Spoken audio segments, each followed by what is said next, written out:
Welcome back everyone to my channel ತಾಜ್ ಎಜ್ online classes.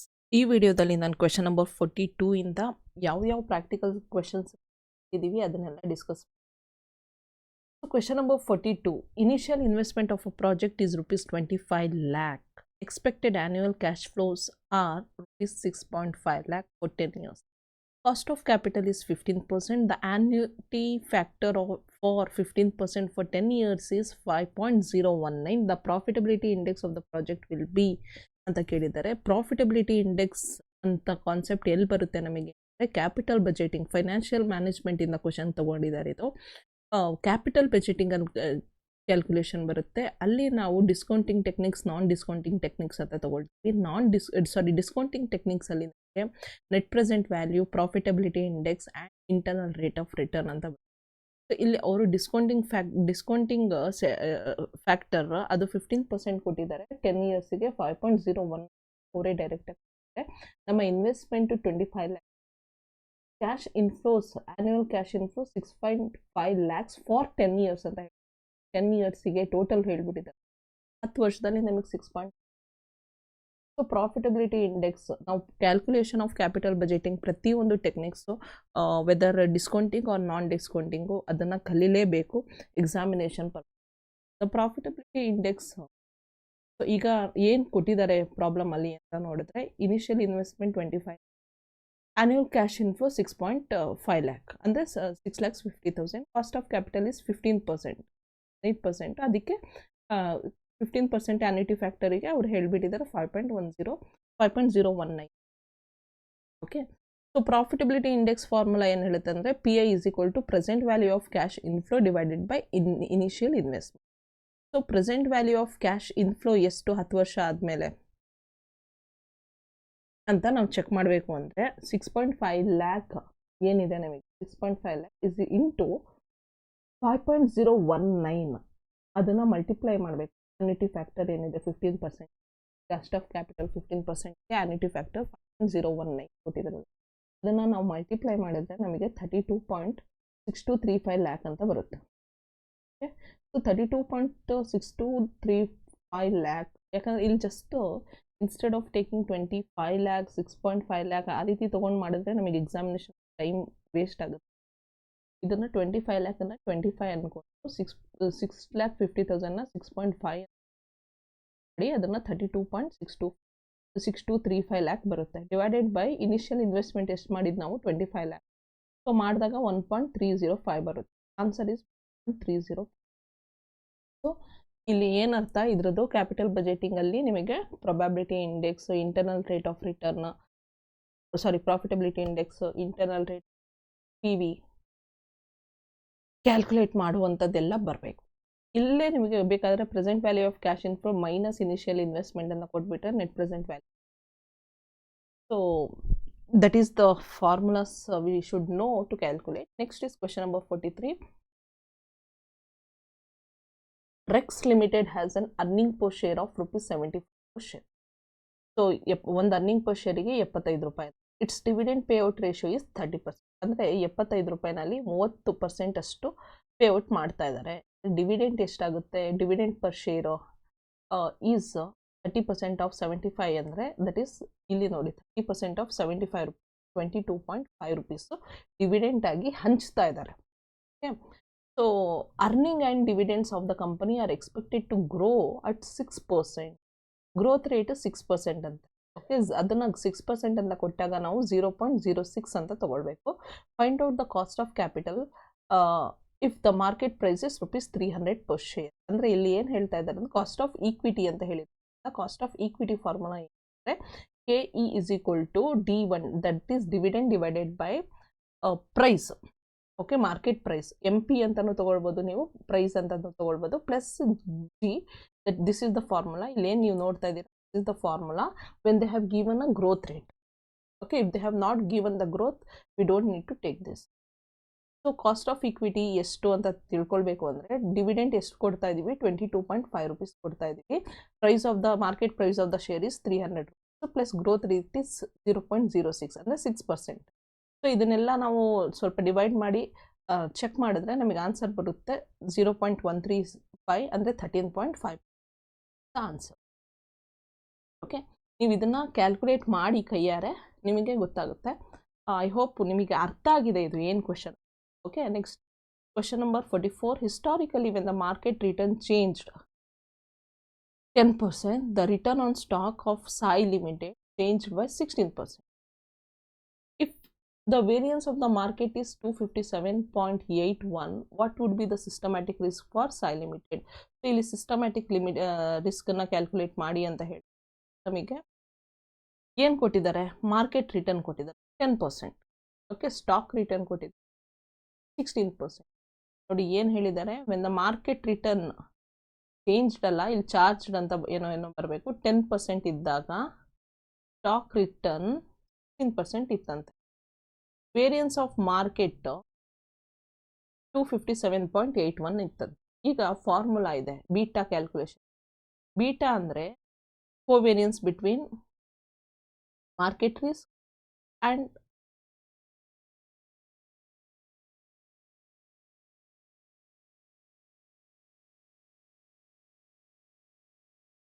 ಇದು ಮಾರ್ಕೆಟ್ ರಿಸ್ಕ್ ಅಲ್ಲ, return, that is return on market. ಆಮೇಲೆ expected return of an asset. RI ಅಂದರೆ expected return of an asset, RM ಅಂದರೆ return market rate. Okay, so that is the covariance between both. Next divided by variance of market ಅಂತ, which is equal to change in stock return divided by change in market return. ಇಷ್ಟು ಗೊತ್ತಿದ್ರು ಸಾಕು ನಿಮಗೆ. ಈಗ change in stock return, okay, ಎಷ್ಟು stock ರಿಟರ್ನಲ್ಲಿ change ಎಷ್ಟು 16%. Change in market return ಎಷ್ಟು 10%. So 16 divided by 10 is 1.6. So ಅದು ಬಂತು ನಮಗೆ, ಬೀಟಾ ಬಂತು. ಸೊ ಸಿಸ್ಟಮ್ಯಾಟಿಕ್ ರಿಸ್ಕ್ ಅಂದರೆ ಏನು, ಫಾರ್ಮುಲಾ ನಮಗೆ ಗೊತ್ತಿರಬೇಕು. ಸಿಸ್ಟಮ್ಯಾಟಿಕ್ ರಿಸ್ಕ್ ಅಂದರೆ beta square into variance of market. So ನಮಗೆ ಬೀಟಾ ಬಂತು 1.6 ಇಂಟು ಅದನ್ನು ಸ್ಕ್ವೇರ್ ಮಾಡಬೇಕು. 1.6 ಇಂಟು 1.6 ಮಾಡಬೇಕು, ಅದು ನಮಗೆ 2.56 ಬರುತ್ತೆ. ಇಂಟು ನಮಗೆ ಆಗಲೇ ಇತ್ತಲ್ಲ ವೇರಿಯನ್ಸ್ ಆಫ್ ಮಾರ್ಕೆಟ್ 257.81, ಅದನ್ನು ಮಲ್ಟಿಪ್ಲೈ ಮಾಡಿದ್ರೆ ನಮಗೆ ಬರುತ್ತೆ 661. ಓಕೆ, 661. ಅಲ್ಲಿ 661 ಕೊಟ್ಟಿಲ್ಲ, 660 ಕೊಟ್ಟಿದ್ದಾನೆ, which is somewhat nearer. So answer is 660%. So this are the 3 questions. ಅದಾದಮೇಲೆ so question number 45. An investor is bullish about X limited. ಅಂದರೆ ಒಬ್ಬ ಇನ್ವೆಸ್ಟರು ಒಂದು ಎಕ್ಸ್ ಲಿಮಿಟೆಡ್ ಕಂಪನಿನಲ್ಲಿ ಇನ್ವೆಸ್ಟ್ಮೆಂಟ್ ಅವನು ಎಕ್ಸ್ಪೆಕ್ಟ್ ಮಾಡ್ತಾ ಇದ್ದಾನೆ ಶೇರ್ಸ್ ಪ್ರೈಸಸ್ ಮೇಲೆ ಹೋಗುತ್ತೆ. Okay, which trades in the spot market at rupees 1150 rupees, 1150 rupees ಈಗ ಸ್ಪಾಟ್ ಮಾರ್ಕೆಟಲ್ಲಿ ಟ್ರೇಡಿಂಗ್ ಆಗ್ತಾ ಇದೆ. ಈ buys 2 call options contracts with 3 months. 3 ಮಂತ್ಸಿಗೋಸ್ಕರ 2 ಕಾಂಟ್ರಾಕ್ಟ್ನ ಪರ್ಚೇಸ್ ಮಾಡ್ತಾನೆ. 1 ಕಾಂಟ್ರಾಕ್ಟ್ ಹ್ಯಾಸ್ 100 ಶೇರ್ಸ್ ಅಂತೆ. ಒಂದು ಕಾಂಟ್ರಾಕ್ಟಲ್ಲಿ 100 ಶೇರ್ಸ್ ಇದೆ. 2 ಕಾಂಟ್ರಾಕ್ಟ್ಸ್ನ ಪರ್ಚೇಸ್ ಮಾಡ್ತಾ ಇದ್ದಾನೆ 3 ಮಂತ್ಸ್ಗೋಸ್ಕರ. Okay, with a strike price at 1195. ಅವನು 195 ರುಪೀಸಿಗೆ ಪರ್ಚೇಸ್ ಮಾಡ್ತಾ ಇದ್ದಾನೆ with a premium of ₹35 per share. 3 months later, the share is sold at ₹1240. What is the profit or loss that the investors on the position will be? ಅಂತ ಕೇಳ್ತಾ ಇದ್ದಾನೆ. ಈಗ ಇದು ಕಾಲ್ options related question create ಮಾಡಿದ್ದಾರೆ ಅವರು. So ಈಗ ಏನು option ಕೊಟ್ಟಿದ್ದಾರೆ, ಕ್ವಶನ್ ಕೊಟ್ಟಿದ್ದಾರೆ ನೋಡಿ. ಸ್ಪಾಟ್ ರೇಟ್ ಕೊಟ್ಟಿದ್ದಾರೆ 1150. 2 ಕಾಂಟ್ರಾಕ್ಟ್ಸ್ನ ಪರ್ಚೇಸ್ ಮಾಡಿದ್ದಾನೆ. 1 ಕಾಂಟ್ರಾಕ್ಟಿಗೆ 100 ಶೇರ್ಸು, ಅಂದರೆ 2 ಕಾಂಟ್ರಾಕ್ಟಿಗೆ 200 share. Strike price 1195, premium price 35 per share. Stock expire ಆದಾಗ ಅಂದರೆ 3 ಮಂತ್ಸ್ ಆದಮೇಲೆ ಶೇರ್ಸ್ ಅವನು 1240 ರುಪೀಸ್ಗೆ ಸೇಲ್ ಮಾಡ್ತಾನೆ ಅನ್ನೋದು ಅದ ಫುಲ್ ಡೀಟೇಲ್ಸ್ನ ಕೊಟ್ಟಿದ್ದಾರೆ. ಸೊ ಇಲ್ಲಿ ನಾವು ಫಸ್ಟ್ ಇಂಟ್ರಿನ್ಸಿಕ್ ವ್ಯಾಲ್ಯೂ ಎಷ್ಟು ಅಂತ ಕಂಡುಹಿಡ್ಕೊಳ್ಳಿ. ಇಂಟ್ರಿನ್ಸಿಕ್ ವ್ಯಾಲ್ಯೂ ಪರ್ ಶೇರ್ ಅಂದರೆ ಸ್ಪಾಟ್ ಪ್ರೈಸ್ ಏನಿದೆ spot at price, stock price ಎಕ್ಸ್ಪೈರಿನಲ್ಲಿ ಏನಿದೆ ದಟ್ ಈಸ್ 1240 ರುಪೀಸ್. 1240 ರುಪೀಸ್ನಲ್ಲಿ ನಾವು ಆ್ಯಕ್ಚುಯಲ್ ಸ್ಪಾಟ್ ಪ್ರೈಸ್ ಏನಿದೆ ನೋಡಿ 1150, ಅದನ್ನು ಸ್ಟ್ರೈಕ್ ಪ್ರೈಸ್ ಏನು ಮೈನಸ್ ಮಾಡಿ ಸ್ಟಾಕ್ ಪ್ರೈಸ್ ಜೊತೆ ಸ್ಟ್ರೈಕ್ ಪ್ರೈಸನ್ನು ಮೈನಸ್ ಮಾಡಿದ್ದಾನೆ. We will get 45 as intrinsic value. So strike price, stock price ಎರಡನ್ನೂ ಮೈನಸ್ ಮಾಡಿದಾಗ ಆ ಡಿಫ್ರೆನ್ಸ್ ನಮಗೆ ಏನು ಬರುತ್ತೋ ಅದನ್ನು ನಾವು ಇಂಟ್ರೆನ್ಸಿಕ್ ವ್ಯಾಲ್ಯೂ ಪರ್ ಶೇರ್ ಹೇಳ್ತಾ ಇದ್ವಿ. Okay, next net profit per share. ಈಗ ನೆಟ್ ಪ್ರಾಫಿಟ್ ಒಂದು ಶೇರಿಗೆ ಪ್ರಾಫಿಟ್ ಬರುತ್ತಾ ಲಾಸ್ ಬರುತ್ತಾ ಅಂತ ಚೆಕ್ ಮಾಡಿದ್ರೆ intrinsic value minus premium is 35 rupees, intrinsic value is 45 rupees. ಎರಡನ್ನೂ ಮೈನಸ್ ಮಾಡಿದಾಗ ನಮಗೆ 10 rupees ಅಂತ ಬರುತ್ತೆ. ಆ 10 rupees ಪರ್ ಶೇರ್ ನಮಗಿಲ್ಲಿ ಪಾಸಿಟಿವ್ ಆಗಿ ಬಂದಿರೋದ್ರಿಂದ, ಓಕೆ, ಪ್ರೀಮಿಯಮಿಗೆ ಕಂಪೇರ್ ಮಾಡಿಕೊಂಡ್ರೆ ಇಂಟ್ರೆನ್ಸಿಕ್ ವ್ಯಾಲ್ಯೂ ಜಾಸ್ತಿ ಇರೋದ್ರಿಂದ ನಮಗಿಲ್ಲಿ 10 rupees ಪ್ರಾಫಿಟ್ ಅಂತ ಬರ್ತಾ ಇದೆ ಪರ್ ಶೇರಿಗೆ. ನಮ್ಮ ಹತ್ರ ಎಷ್ಟು ಶೇರ್ಸ್ ಇದೆ? 200 ಶೇರ್ಸ್ ಇದೆ. So 200 shares into 10 rupees is 2000 rupees. So 2000 rupees ನಮಗಿಲ್ಲಿ ಪ್ರಾಫಿಟ್ ಆಗುತ್ತೆ 3 ತಿಂಗಳ ನಂತರ. So that is the profit. Okay, profit ಆಗ್ಬೋದು, ಲಾಸ್ ಆಗ್ಬೋದು, ಎಷ್ಟು ಅಂತ ಕೇಳಿದ್ದಾರೆ. 2000 rupees ಪ್ರಾಫಿಟ್ ಅಂತ ಇದು ಗೊತ್ತಿರಬೇಕು. ಯಾಕಂದರೆ ಎಕ್ಸಾಮಿನೇಷನಲ್ಲಿ 2000 ಪ್ರಾಫಿಟ್ ಅಂತ ಕೊಡ್ಬೋದು, 2000 ಲಾಸ್ ಅಂತಲೂ ಕೊಡ್ಬೋದು. ಆವಾಗ next question 46, working capital management involves financing and management of ಅಂತ ಕೊಟ್ಟಿದ್ದಾರೆ. ನಿಮಗೆ ಗೊತ್ತಿದೆ ವರ್ಕಿಂಗ್ ಕ್ಯಾಪಿಟಲ್ ಅಂದರೆ. Working capital is all about current assets ಅಲ್ವಾ. 2 types ಆಫ್ ವರ್ಕಿಂಗ್ ಕ್ಯಾಪಿಟಲ್ ಇದೆ, net working capital and gross working capital. Gross working capital is when you considered only current asset. Net working capital is when you considered current assets minus current liability. So ಇಲ್ಲಿ ನಮಗೆ current assets all assets ಅಲ್ಲ. Cash and bank balance ಇದೆ, receivables and payables ಇದೆ, but considering current asset. ಇಲ್ಲಿ ಅವರು gross working capital ಅಂತ specify ಮಾಡಿರ್ತಾ ಇದ್ರೆ ಇನ್ನೂ ಚೆಂದ.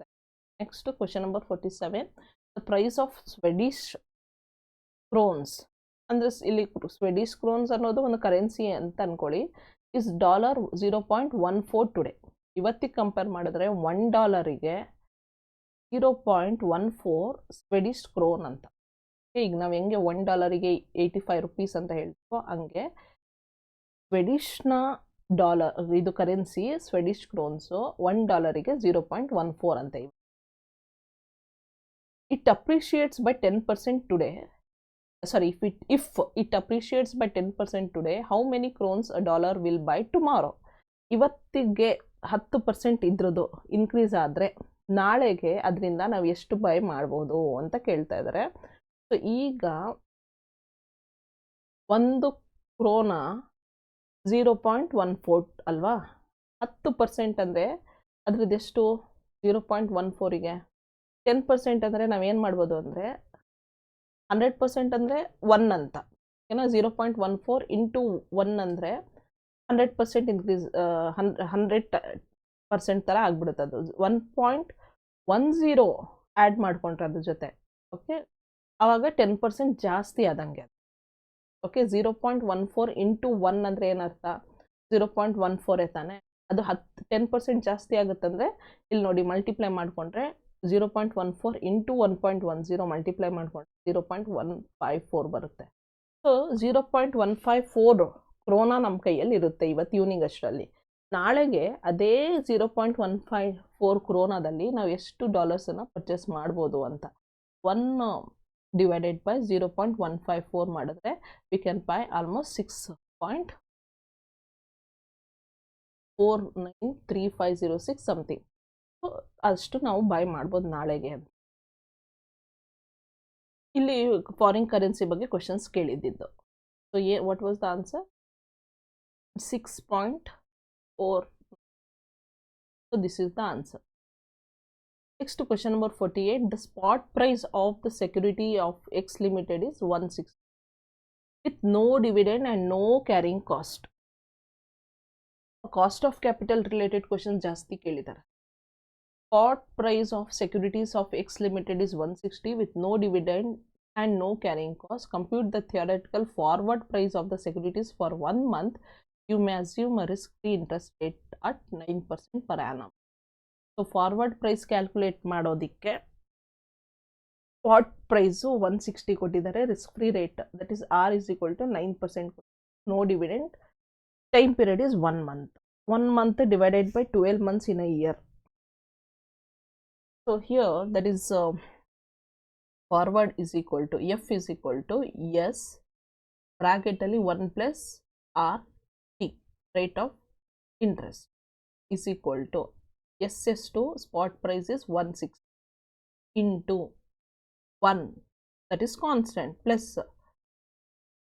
ಇದು ಎಷ್ಟು 0.09 t is time. Actually divided form ಬರಬೇಕಾಗಿತ್ತು. ಹೇಗೆ ಬರಿಬೋದಂದ್ರೆ ಎಸ್ ಬ್ರಾಕೆಟಲ್ಲಿ 1 plus R divided by T ಬರೆದು ಕ್ಲೋಸ್ ದ ಬ್ರಾಕೆಟ್ ಮಾಡಿರ್ತಾ ಇದ್ರೆ ಕರೆಕ್ಟಾಗಿ ಬಂದಿರೋದು. So 0.09 divided by 12 is equal to 160 into ಇದನ್ನು ಮಲ್ಟಿಪ್ಲೈ ಮಾಡಿದ್ರೆ 1.007 ದಟ್ ಈಸ್ 161.20 ಆನ್ಸರ್. ನೋಡಿ, ಈ ರೀತಿ ಎಲ್ಲ ಕ್ವಶನ್ಸ್ ಕೇಳಿಬಿಡ್ತಾರೆ. ಕ್ಯಾಲ್ಕುಲೇಟ್ ಮಾಡ್ಕೊಂಡು ಕೂತ್ಕೊಳ್ಳೋದಕ್ಕೆ ಎಷ್ಟು ಟೈಮ್ ಆಗುತ್ತೆ ಅನ್ನೋ ಕಾಮನ್ ಸೆನ್ಸ್ ಕ್ವಶನ್ ಪೇಪರ್ ಇರಲ್ವಲ್ಲ. ಇದೆಲ್ಲ ನಾವು ಏನು ಕ್ಯಾಲ್ಕುಲೇಟರ್ ಕ್ಯಾರಿ ಮಾಡ್ಕೊಂಡು ಹೋಗ್ತೀವಿ ಎಕ್ಸಾಮಿನೇಷನ್ಸ್ ಕ್ವಿಕ್ಕಾಗಿ ಕ್ಯಾಲ್ಕುಲೇಟ್ ಮಾಡೋದಕ್ಕೆ ಅಲ್ಲ. ಓಕೆ ಆಯಿತು, ಈಗ 1 ಪ್ಲಸ್ 0.09 ಆಯಿತು. ಅದನ್ನು ಡಿವೈಡೆಡ್ ಬೈ 12 ಮಾಡಬೇಕು ಅಂದರೆ ಎಷ್ಟು ಟೈಮ್ ತಗೊಳುತ್ತೆ ಒಬ್ಬ ವ್ಯಕ್ತಿಗೆ? ಅದೆಲ್ಲ ಕ್ಯಾಲ್ಕುಲೇಷನ್ಸ್ ಮಾಡಿಕೊಂಡು ಒಂದೊಂದು ಕ್ವಶನಿಗೆ ಅಲ್ಲ 100 ಕ್ವಶನ್ಸ್ ಇರುತ್ತೆ. 100 ಕ್ವಶನ್ಸಿಗೂ ಒಂದೊಂದು ಕ್ವಶನ್ಸಿಗೂ 3 ನಿಮಿಷ 4 ನಿಮಿಷ ಟೈಮ್ ಸ್ಪೆಂಡ್ ಮಾಡ್ಕೊಂಡು ಕ್ಯಾಲ್ಕುಲೇಟ್ ಮಾಡ್ಕೊಂಡ್ರೆ it is waste of time. 100 questions ನಾವು ಕಂಪ್ಲೀಟ್ಲಿ ಕವರ್ ಮಾಡಬೇಕಲ್ಲಿ. ಸೊ ಒಂದೊಂದು ಕ್ವಶನ್ಗೂ ನಾವು 1 ಮಿನಿಟು ತೊಗೊಳಕ್ಕಾಗಲ್ಲ, right? So question number 49, which of the following is not considered by Miller Orr model ಅಂತ ಕೊಟ್ಟಿದ್ದಾರೆ. So what is that Miller Orr model? Uses variability, variance of cash flow, production cost, holding cost, lower bound, target or upper bound. It does not consider total annual requirement of the cash. ಇದನ್ನ consider ಮಾಡಲ್ಲ ಅಂತ. ಇದು Miller Orr model. So ಇದು Miller Orr model ಅನ್ನೋದನ್ನ ನಾನು ಇದೇ first ಕೇಳಿಸ್ತಾ ಇರೋದು. ಇದ್ರ ಬಗ್ಗೆ ಸ್ವಲ್ಪ ನೀವು ರಿಸರ್ಚ್ ಮಾಡ್ಕೊಂಡು ಓದ್ಕೊಂಡು ಹೋಗಿ. Next, question number 50. A safety mutual fund that had a net asset value of rupees 20 at the beginning of a month made income and capital gain distribution of rupees 0.06 and rupees 0.04 respectively per unit during the month, and then ended the month with a net asset value of rupees 20.25. The monthly return is okay. ಇಲ್ಲಿ NAV ಕೊಟ್ಟಿದ್ದಾರೆ ಅವರು. ಒಂದು mutual fund ಇದೆ, ಅದೊಂದು net asset value 20 ರೂಪಾಯಿ ಅಂತೆ at the beginning of the month. Let's assume ಇವಾಗ ನಾವು ಅಕ್ಟೋಬರಲ್ಲಿದ್ದೀವಿ. 1st of October ಒಂದು ಮ್ಯೂಚುವಲ್ ಫಂಡ್ನ ನೆಟ್ ಅಸೆಟ್ ವ್ಯಾಲ್ಯೂ 20 ರೂಪಾಯಿ ಇತ್ತು. Income and capital gain distributed of rupees 0.06 and 0.04 respectively. Income 0.06 ಅಂತ, ಕ್ಯಾಪಿಟಲ್ ಗೇನು 0.04 ಅಂತೆ ಪರ್ ಯೂನಿಟಿಗೆ. Okay, so during per unit during the month, and then ended the month with a net asset value of 20.25. ಬಿಗಿನಿಂಗಲ್ಲಿ 20 ರೂಪಾಯಿ ಇತ್ತು, ಆಮೇಲೆ ಅದು 20.25 ಆಯಿತು. ಹಂಗಾದರೆ ಎಷ್ಟು ರಿಟರ್ನ್ ಆಯಿತು? ಅದರಲ್ಲಿ ಇನ್ಕಮ್ಮು 0.06 ಮತ್ತು ಕ್ಯಾಪಿಟಲ್ ಗೇನು 0.04 ಅಂತ ಹೇಳ್ತಾ ಇದ್ದಾರೆ. ಸೊ ಈಗ ಅದನ್ನು ನಾವು ಕ್ಯಾಲ್ಕುಲೇಟ್ ಮಾಡಬೇಕಂದ್ರೆ NEV ಎಷ್ಟು ಕೊಟ್ಟಿದ್ದಾರೆ? 20 ಬಿಗಿನಿಂಗಲ್ಲಿ, ಎಂಡಲ್ಲಿ 20.25. ಓಕೆ, ಡಿಸ್ಟ್ರಿಬ್ಯೂಷನ್ ಇನ್ಕಮ್ ಎಷ್ಟು ಅಂದರೆ 0.06 ಅದು ಕ್ಯಾಪಿಟಲ್ ಗೇನು, 0.04 ದಟ್ ಈಸ್ ಅಲ್ಲ, income is 0.06 and capital gain is 0.04. Okay, that is 0.10 total. So formula ಏನು ಹೇಳುತ್ತೆ ಅಂದರೆ net asset value of the end minus net asset value at the start. ಅಂದರೆ 20.25 minus 20 ಎಷ್ಟು ಬಂತು? 0.25 ಅಲ್ವಾ? ಪ್ಲಸ್ ಡಿಸ್ಟ್ರಿಬ್ಯೂಷನ್ ಎಷ್ಟು? 0.06.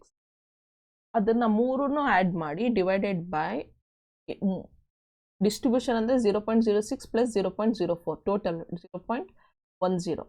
So ಏನೇನು ಮಾಡಬೇಕು ಮತ್ತೆ ಹೇಳ್ತೀನಿ ನೋಡಿ. ಸೊ ಎಷ್ಟಿತ್ತು? 20.25 ಅಲ್ವಾ? 20.25 ಮೈನಸ್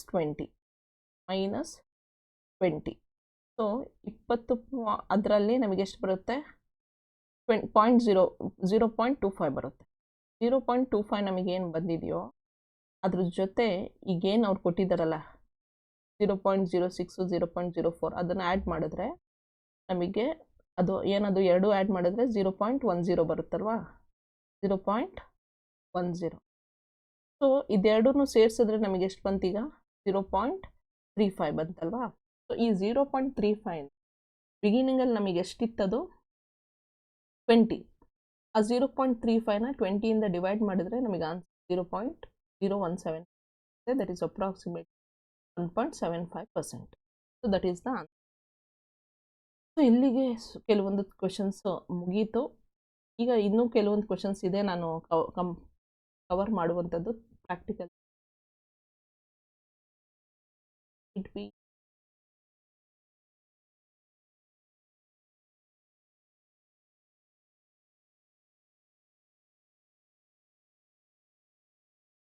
ಹೋಯ್ತು ಅನ್ಸುತ್ತೆ. I think I have covered everything.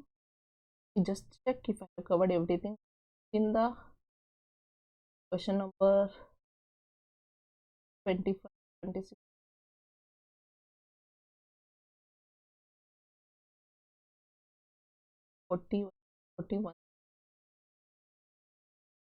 ವರ್ಗೆ ಕವರ್ ಮಾಡೋದು 1ಇಂದ ಎಲ್ಲ ಆಗಿದೆ. 7 70ಇಂದ ಒಂದು ವಿಡಿಯೋ ಮಾಡಕ್ಕೆ 70ಇಂದ ವರೆಗೂ 80ಇಂದ 91ವರೆಗೂ ಒಂದು ವಿಡಿಯೋ ಆಗಿದೆ, 90ಇಂದ 2ವರೆಗೂ ಆಗಿದೆ. ಸೊ ಆಲ್ಮೋಸ್ಟ್ ಎಲ್ಲ ಕ್ವೆಶನ್ಸನ್ನು ಕೂಡ ನಾವೀಗ ಕವರ್ ಮಾಡಿದ್ದೀವಿ. I hope that you have made a proper notes.